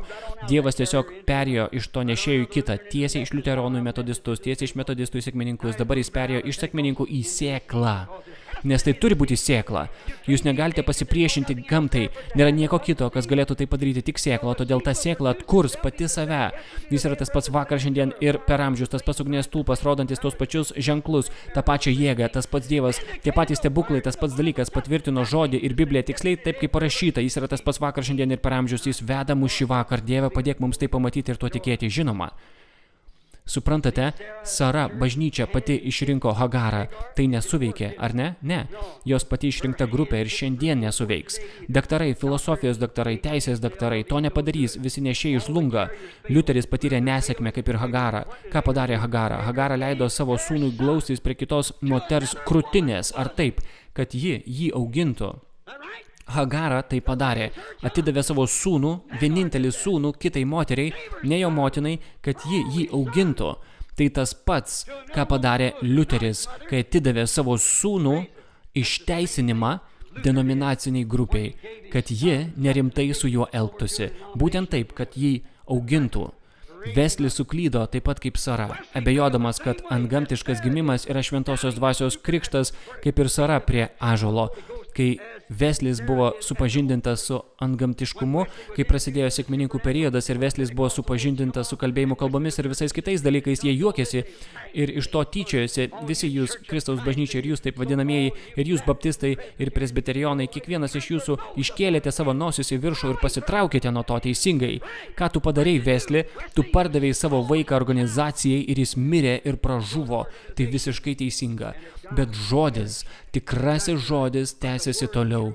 Jis nepasiliko toje organizacijoje, jis persikėlė į sekmines ir paėmė su savimi dar daugiau. Tai buvo labiau subrendęs sūnus kaip sėkla, kuri krito į įsčias ir po kurio laiko pradėjo formuotis. Jo stuburo sritis, tada atsirado plaučiai, galva ir kojos ir po kurio laiko jis pasiekė tokią būseną, kad galėjo gimti. Tai tiesa, taigi taip subrendo bažnyčia tokiu pat būdu. Veslis abejojo tiesiog kaip Sara prie medžio. Jį pasakė, kai viešpaties angelas vyras apsirengęs kaip arbangelas Dievas, tai buvo jis pats, Elohimas apsirengęs kaip vyras, stovėjo ten su dulkėmis ant savo drabužių ir pasakė, kad jis davė pažadą, kai Sarai buvo 90 metų, o Abromui 100. Sara slapta nusijuokė ir pasakė, kaip tai galės būti, jei Abromas ir aš, jau seniai nesame jauni, galbūt jau 20 metų neturime šeimininių santykių, ji buvo beveik 100 metų amžiaus, pasakė, aš senutė patirsiu malonumą su savo viešpačiu, kuris irgi yra senas, jo gyvybės srovė išseko, mano įsčios išdžiuvo, mano krūtų nebėra, pieno gyslų nebėra, kaip aš galėsiu tai turėti? Dievas pasakė, aš tai pažadėjau, jis vis tiek gims. Taip pat pasielgė ir Veslis. Kaip mes galime priimti jų kalbėjimą kalbomis, dieviškai išgydymą ir panašius dalykus, tai nėra skirta mums šioje dienoje. Dievas pasakė, aš pažadėjau, paskutinėmis dienomis aš išliesiu savo dvasią ant visos kūrinijos. Jis pažadėjo tai padaryti ir jis tai padarė, nežiūrint į nieką. ir Veslio bažnyčia su visomis savo mažomis žiedadulkinėmis seserimis, baptistėmis, presbiterionėmis, Kristaus bažnyčia, nazariečiais, piligrimų šventaisiais, vieninga Biblija ir visais kitais numirė kartu su ja, o bažnyčia judėjo toliau. Taigi, o ką padarė sekmininkai? Susiorganizavo tiesiog kaip lobelė, padarė tą patį, susiorganizavo, susiformavo kaip lobelė. Tai tiesa, su sekminėmis buvo kaip su Marija. Tuščia vieta Garsaistėje. Sekminių šventėje, pažiūrėkite, ką padarė Marija. Ką Marija padarė ne taip. Sekminių šventėje, kadaise ji susidūrė su daugybė dvasininkų, kunigų, kai negalėjo rasti savo sūnaus, ir ji sugrįžo atgal 3 dienų kelionę. Ji buvo palikusi jį, kaip ir šiandieninė bažnyčia, maždaug 3 kartus po 5 arba 25 bažnyčia paliko jį maždaug prieš 50 metų arba prieš 75. Paliko jį sekminių šventėje. Marija su Juozapu sugrįžo atgal. Tai buvo 3 dienų kelionė. Jo ieškodami, ji jo ieškojo, bet negalėjo surasti. Ji surado jį. Ką ji surado? Ji surado jį šventykloje, kur jis su kunigais diskutavo Dievo žodį, ir tiesiai priešais tuos kunigus, tuos garbingus žmonės, Marija nuleido uždangą. Ji padarė būtent tai, ko neturėjo daryti. Pavadino save Dievo motina. Motinai derėtų turėti daugiau išminties už savo sūnų. Ir ji pasakė, tavo tėvas ir aš ieškojome tavęs su ašaromis dieną ir naktį. Tavo tėvas ir aš. Tuo patvirtindama, kad jo gimimas nebuvo antgamtiškas, kad Juozapas buvo Jėzaus tėvas, ji paneigė antgamtišką gimimą. Sekmininkai ėmė kalbėti kalbomis, jie paneigė žodžio gimimą, būtent tai ir įvyko. Jie priėmė tik dalį jo, bet nepriėmė likusios dalies, jie paneigė žodžio gimimą. Tiesiog kaip Marija, bet žiūrėkite, po šito nebebus jokių organizacijų. Pažiūrėkite į patį žodį. Vos 12 metų, dar mažutėlis, lobelėje. Jis pasakė, argi nežinai, kad aš turiu rūpinti savo tėvo reikalais? Žodis ten pat pataisė bažnyčią. Kam jūs visą tai darote? Jūs žinote, kad jūs negalite to padaryti, mes uždarysime mūsų duris, neįleisime jūsų į vidų. Argi nežinote, kad aš turiu rūpinti savo tėvo reikalais, suprantate? Žinoma, tikras antgamtiškumas, tarsi užkerėtai tiesiog pareiškia, kad jis yra Juozapo sūnus, tik paprastas žmogus, arba tai, ką padarė sekmininkai, tiesiog pasakė, kad jis yra vienas iš 3. Ak, aš žinau, kad tai užgavo. Vienas iš 3. Bet jis buvo visi 3 viename. Tačiau sekmininkai sako, o, taip, jis yra tėvo, sūnaus, šventosios dvasios, tada, o, taip bent. Bet realus, tikrasis žodis kalba tiesiai, todėl pasakė, jų nėra 3, yra vienas iš jų. Tuščia vieta Garsaistėje. Amen. Ar jūs nežinote Dievo žodžio? Neskirstykite jų į 3, bet į 1. Atkreipkite dėmesį, bet po šio nešėjo lobelės daugiau nebus nešėjų, motininių bažnyčių, denominacijų, nes po lobelės nebelieka nieko, tik grūdas. Ar tai tiesa? Tai turi būti grūdas. Tai turi būti tas pats grūdas, kuris buvo pasėtas į žemę. Jėzus Kristus yra tas pats vakar, šiandien ir per amžius, dvasia, nužengiant nuotakos, kad darytų tuos pačius dalykus, kuriuos jis darė. Suprantate, tai yra grūdo reprodukcija. Ir vėl, žodis dar jaunas, kalbėjo pats už save. Argi nežinote, kad aš turiu rūpintis savo tėvo reikalais? Dabar čia yra žinios paslaptis tiksliai. Tėvo reikalai. Kas yra tėvo reikalai? Ar galite pasakyti, koks buvo tėvo darbas jame?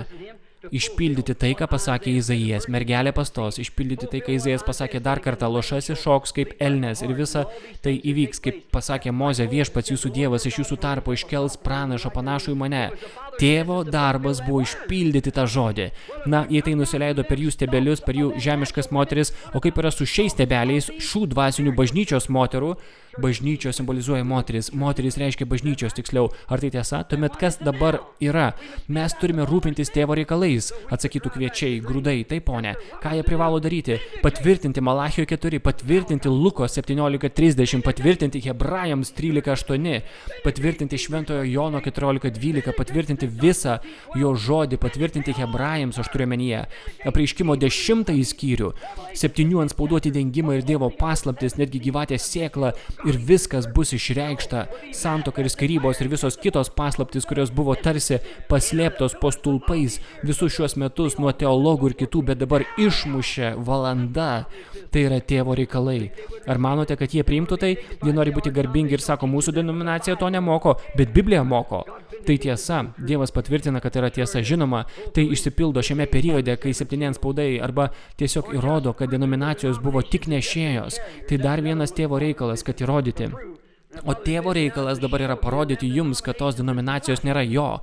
Jos yra žmogaus sukurtos sistemos, kurios neigia žodį. Teisingai atkreipkite dėmesį. Jūs sakote, na, Marija, didžioji mergelė, prie kryžiaus jis niekada jos nepavadino motina, jis pavadino ją moterimi, nešėja, o ne motina, suprantate, tiesa. Ji buvo žodžio nešėja, bet ji nebuvo žodis, jis buvo žodis. O taip, atkreipkite dėmesį, kad ji nedalyvavo prisikėlime su juo. Jis mirė ir prisikėlė, nes jis buvo žodis, ji buvo tik nešėja. Ji mirė ir tebėra kape, tai tiesa, taigi ji buvo tik nešėja, ne jo motina, ne Dievas. Ji buvo tik nešėja, kaip ir bažnyčios, tai tiesa. Tai parodo, kad ji buvo tik nešėja, ne žodis. Baikime pasakydami štai ką. O sekmininkų vanagai, šokinėjantis kaip maitvanagiai, besimaitinantis pasauliu tiesiog kaip ir visi kiti, turintis dievotumo pavidalą pakankama, kad apgautų pačius išrinktuosius, jei būtų įmanoma, bet neigiantis jo jėgą, kaip sako pranašas čia. Tobulas pavyzdys to, kad Dievo žodis pasakė, kas bus paskutinėmis dienomis. Laodikėjos bažnyčios periodui. Nuogas, aklas, apgailėtinas, vargšas, nelaimingas ir to nežinantis. Tvirtina esąs didelis ir turtingas, nieko netrūksta ir nežino, kad jis pasikeitė iš vanago, panašaus brolio į pranašą, kuris laikosi Dievo žodžio, į maitvanagį, kuris maitina savo žmonės negyvais bažnytiniais triušiais. Būtent taip. Pabuskite. Tai bent. Kaip jūs tikitės būti pripažinti ar būti paveldėtojai su ereliais, kai tokie dalykai vyksta šią didingą valandą, kai paėmimas yra visai čia pat? O, krikščionį, o tikintysis. Jei esi tik iš dalies tikintysis, dar šiek tiek laiko toliau lankyk susirinkimus ar lankysi, nes mes turime kažką, ką mano manimu viešpats nori, kad tu sužinotum. Jau vėlu, negaliu kalbėti ilgiau, turiu užbaigti, galbūt pabaigsiu rytoj vakare, bet klausykite, palenkime galvas tik akimirkai.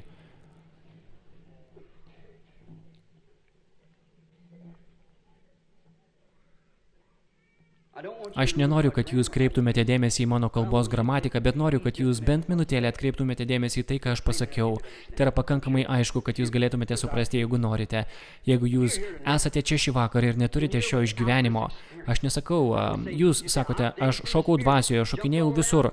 Taip, vanagai daro tą patį, tiesiog kaip varnos ir maitvanagiai. Aš ne to klausiu. Ką jūs valgote? Iš kur gaunate savo kasdienį maistą? Kur jūs maitinatės? Iš Dievo žodžio ar iš senos dvėselenos, kuri buvo valgoma nuomet prieš daugelį metų? Ar jūsų patirtis net ir šį vakar yra kažkas, ką jūs įgijote prieš daugelį metų? Ar yra šviežia ir nauja šį vakar kaip nauja mana, kuri tiesiog nukrito iš dangaus ir jūs maitinate savo sielą, ją laukdami rytoj kažko gero ir geresnio? Jeigu su jumis nėra taip, dabar palenkite galvas, užmerkite akis, nusižeminkite širdį ir užduokite savo šį nuoširdų klausimą. Ir ne man, bet Dievui. Ar galite pakelti ranką paliudydami, pasakydami tai, Dieve, perkeisk mano sielą ir mano dvasią, kad galėčiau maitintis tik Dievo žodžiu. Ar galite pakelti ranką ir pasakyti, talaiminu jūs Dievas, talaiminu jūs Dievas. Aš nežinau, kiek tiksliai čia yra žmonių šį vakar.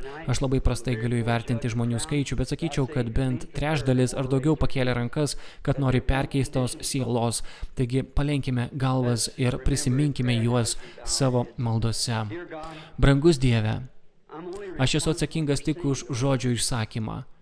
Ir iš šių mažų paprastų palyginimų, mažų provaizdžių žmonės mato, kad viena nebus paveldėtoja kartu su kita. Ir mes žinome, kad paskutinėmis dienomis bus žmonių, kurie bus paimti į dangų. Ir kai kurie iš jų bus čia, kai Jėzus ateis. Ir mes laukiame jo atėjimo net šį vakar. Ir aš galvoju apie 30, maždaug prieš 30 ar 33 metus, kai galbūt kaip šį vakarą apie 9 ar 10 valandą vakaro klūpėjau čia ir meldžiausi už savo prarastą tėvą. Šį vakar viešpatie aš meldžiuosi už daugelį tėvų, motinų, brolių ir seserų.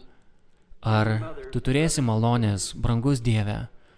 Mano tėvui dabar jau yra per vėlu ką nors dėl to padaryti. Jis peržengė šio gyvenimo ribas ir netrukus viešpatie mes visi iškeliausime tuo keliu. Aš taip pat privalėsiu išeiti tuo keliu. Kiekvienas vyras ir moteris, berniukas ar mergaitė, esantis čia, turės eiti tuo keliu. Ir mes būsime atsakingi už tai, ką darome su Dievo žodžiu. Koks menkas atrodė tas žmogus Dovydo akise, kai jis spjovė ant jo. Kokie menki pasijus tie žmonės, kurie spjaudė ant Jėzaus žodžio, kai jis sugrįž, ir tie, kurie jį perverė. Kokie menki pasijus tie žmonės, kurie pasirinko iš čia išeiti, nors pamatė ne tik per skambius graikiškus žodžius ir panašiai, bet paprasta gamta moko mus apie Dievą kūrėją. Galės pamatyti žodžio nešėjus ir pamatyti patį žodį ir sužinos, kokioje valandoje mes gyvename ir kad atėjo derliaus metas. Brangus Dieve, neleisk mums nusisukti nuo jo dėl kokios nors pasaulietiškos kvailystės, bet leisk mums šį vakar priimti jį visą širdimi. Viešpatie, sukurk manyje gerą dvasią, gyvenimo dvasią, kad galėčiau patikėti visais tavo žodžiais ir priimti Jėzų žodį tą patį vakar, šiandien ir per amžius ir tikėti šiandien tą dalimi, kuri yra skirta šiam periodui. Suteikti Viešpatie, aš prašau to Jėzaus vardu. O dabar aš paklausiu kiekvieno iš jūsų, kurie esate čia ir apie tai mąstote nuoširdžiai. Mes neturime bažnyčios, prie kurios galėtumėte prisijungti. Mes ten turime baseiną, kuriame galime pakrikštyti. Tie, kurie įtikėjo, buvo pakrikštyti. Jei jūs dar niekada nebuvote pakrikštyti krikščioniškų krikštų, tai nereiškia apšlakstymo, apliejimo, tai reiškia panardinimą. Ne Tėvo, Sūnaus ir Šventosios Dvasios titulu, bet Jėzaus Kristaus vardu. Tai buvo pakrikštyta visa bažnyčia, kol 303 metais katalikų bažnyčia įvedė 3 dievus ir 3 krikšto formas, trejybės titulais. Jei jūs dar nesate pasikrikštiję, rytoj 10 valandą ten jums bus paruošti krikšto drabužiai ir kiti reikmenys. Ar ateisite ir prisijungsite prie Jėzaus Kristaus, o ne prie mūsų? Mes neturime čia bažnyčios, kad galėtume jumis pasirūpinti. Eikite į bet kurią bažnyčią, kurią norite, bet prašau, patikėkite šiuo žodžiu. Ar tikite tuo? Pasakykite amen. Telaimono Dievas, tegul jums, jei galime ko nors padėti, mes esame čia, kad padėtume. Taigi aš žinau, kad čia yra sergančių mūsų laikas, maldos eilė šį vakar baigėsi, galbūt mes dar spėsime. Noriu, kad kiekvienas iš jūsų padarytų dėl mane šitą. Jūs sėdite šalia kažko, uždėkite rankas ant to žmogaus. Ir be abejonės, jūs dedate ranką ant erelio, galbūt erelio, kuris kažkur valgė maitvanago maistą. Jiems nuo jo pasidarė bloga. Jie jo daugiau nenori. Jie nori iš to išeiti. Jiems nuo to yra bloga ir jie yra pavargę nuo to. Pasėdėkite čia šį vakar ir pamatykite, ką ereliai tikrai gali valgyti. Žodį. Ir priimkite gyvą Kristų, gyvenantį tarp jų, parodantį save gyvą. Ta pati vakar, šiandien ir per amžius. Jie nenori būti paveldėtojai su luobelėmis, jos turės būti sudegintos, visi šiaudai ir kiti dalykai turės būti sudeginti. Kombainas artėja, kad kviečiai būtų iškulti. Jūs norite būti kviečiais. Kai kurie iš jų serga, kai kurie fiziškai serga. Noriu, kad tu melstumėsi erelį, melskis už savo brolį, seserį, erelę. Ten man besimeldžiant už tave čia, tegul Dievo dvasia nusileidžia ant jūsų. Atminkite, aš duodu jums erelio maistą, Dievo pažadą. Jis savo pranašus vadina ereliais, jis pats save vadina ereliu. Jis yra Jehova erelis. Ir kol jūs laikote rankas uždėtas vieni ant kitų, melskitės už juos. Mūsų dangiškasis Tėve, tavo žodis pasakė, paskutinis įgaliojimas, kurį tu suteikei savo bažnyčiai, buvo eikite į visą pasaulį ir skelbkite Evangeliją. Bendrieji nurodymai buvo, kas įtikės ir bus pakrikštytas, bus išgelbėtas, kas netikės, bus pasmerktas. Šitie ženklai lydės tuos, kurie tiki. Mano vardu jie išvarys velnius, jie kalbės naujomis kalbomis. Jeigu jie išgers ko nors mirtino, tai jiems nepakenks. Jeigu jie paims į rankas gyvates, jos jiems nepakenks. Ir jeigu jie uždės rankas ant sergančiųjų, jie pasveiks. O, Jehova ereli, šį vakar pamaitink savo mažutelius šiuo žodžiu, Viešpatie. Jie turi poreikių. Tai yra maistas, kurio jiems reikia. Tai yra tai, ko jiems reikia. Žinoti, kas yra maistas, kas yra taip, sako Viešpats. Tu pažadėjai, kad jeigu jie dės rankas vieni ant kitų, jie pasveiks. O Viešpatie Dieve, pašalink dabar iš mūsų visas abejonės ir maitvanagių mintis. Ir mes atsakingai maitinamės Dievo žodžio erelių maistu. Tegul kiekviena netira dvasia, kuri yra šiuose žmonėse, kiekviena bejonės dvasia, kiekviena baimės dvasia, kiekvienas denominacinis prisirišimas, kiekvienas įpratis, kiekviena negalia, kiekviena liga, kuri yra tarp žmonių, išeina Jėzaus Kristaus vardu. Tegul tai išeina iš šios žmonių grupės ir tegul jie nuo šios valandos būna laisvi, kad galėtų valgyti erelio maistą, kurį mes tikime, kad tu mums siūsi savaitės bėgyje, Viešpatie, atverdamas tuos antspaudus ir parodydamas mums tas paslaptis, kurios buvo paslėptos nuo pasaulio sutvėrimo, kaip tu pažadėjai. Jie yra tavo, Tėve, Jėzaus Kristaus vardu. Amen. Visi, kurie tiki ir priima, atsistokite ant savo kojų ir pasakykite, aš tikiu, aš priimu. Tai, ką Dievas man pažadėjo, aš priimu. Te laimina jūs Viešpats. Tai nuostabu, visi atsistojo, gerai. Akordą, aš myliu jį. Pagiedokime jam šią giesmę. Aš myliu jį, nes jis pirmas mane pamilo. Dabar visi kartu. Aš myliu jį. Jei mylite, pakelkite rankas. Aš myliu jį. Nes jis pirmas mane pamilo.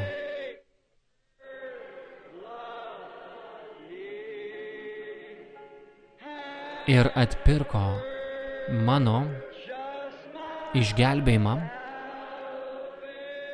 ant Kalvarijos medžio.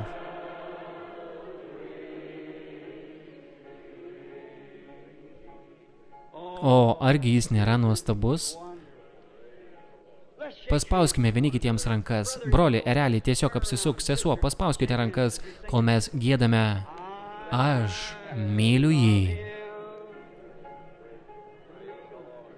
Broli, ereliai. Broli, ereliai. Broli, ereliai, tarnaujantį žodžiu. Čarlis, kaip laikaisi? Te laimina tave Dievas, broli. Malonu tave matyti. Te laimina tave Dievas, broli. Te laimina tave Dievas, broli. Te laimina Dievas jūs ant Kalvarijos medžio.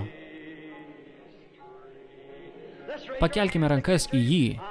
Aš myliu jį.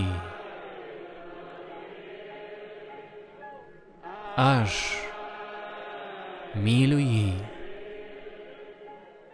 Nes jis pirmas pamilo. Ir jis padarė tave ereliu. Ir atpirko mano išgelbėjimą ant Kalvarijos medžio. Kaip jūs žinosite, kaip pasaulis pažins, kad jūs mylite Jėzų, kai mylime vieni kitus. Taip pasaulis, suprantate, Dievas mato jūsų tikėjimą, pasaulis mato jūsų veiksmus. Dabar mylėkite vieni kitus, būkite malonūs vieni kitiems, kalbėkite vieni su kitais, būkite kantrus vieni kitiems ir visus tolimesnius nurodymus, kuriuos galime duoti dėl krikšto ieškantiems šventosios dvasios, mes neturime čia tam skirtų patalpų, jūs suprantate, kvietimui prie altoriaus. Jei Dievas įtikino jūs, kad tai yra tiesa, kad Jėzus Kristus yra tas pats vakar, šiandien ir per amžius ir jūs norite prisijungti prie jo, ateikite rytoj ir pasikrikštykite jo vardu, ten bus žmogus, kuris jūs pamokys. Viską, ką galime padaryti, kad jums padėtume, mes padarysime. Aš myliu jį. Aš myliu jį. Jūs, kurie dabar esate prie telefonų, Tusone, Kalifornijoje, toli rytuose, pakelkite rankas. Toli ten. Šlovinkite jį. Ir atpirko mano išgelbėjimą. Kas mus paleis? Brolis Brankamas kalba su kažkuo ant pakilos. Taigi, iki rytojaus vakaro aš kviečiu brolį Nevilį, mūsų pastorių.